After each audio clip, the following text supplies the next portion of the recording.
We know Andrew Berry's going to try to upgrade this roster all over the place. Is offensive line kind of an under-the-radar position you think he's looking to upgrade? Yeah, that's interesting. I think I think they're set in the interior. I guess that depends on if J.C. Treader, if they decide to try to save some cap space there and turn it over to Nick Harris at center. I would not do that. If they did that, then maybe you'd probably have to go find somebody else on the interior as a backup.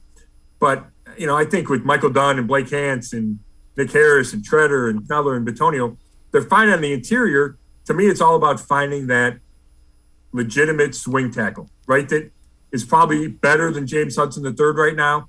And that if Jack Conklin's not ready week one coming off the torn patellar, this guy can start. And I think it needs to be a veteran.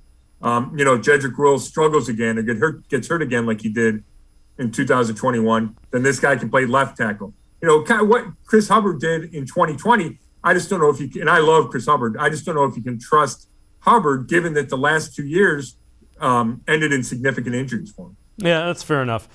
These are the biggest risers from the combine, according to ESPN, on the offensive line. And this guy in the interior, so Brown's probably set there.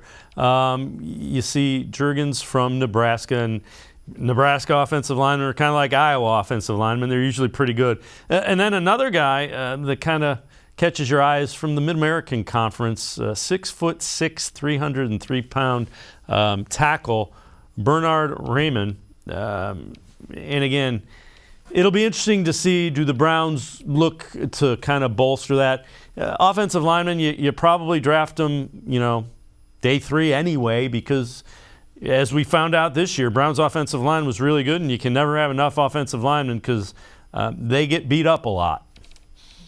Yeah, that's a great point. And the fact is, Jack Conklin's only under contract for 1 more year. So, you have to have a long-term plan too. So if they love the guy in the 4th round on, and said, hey, maybe this guy can be a right tackle 2 years from now. Not that James Hudson can't be. I'm just saying if you wanted to add to the pile and say, hey, we don't expect to pay Jack Conklin another big contract, then yeah, you could certainly find someone like that, a MAC guy with a lot of upside would make some sense.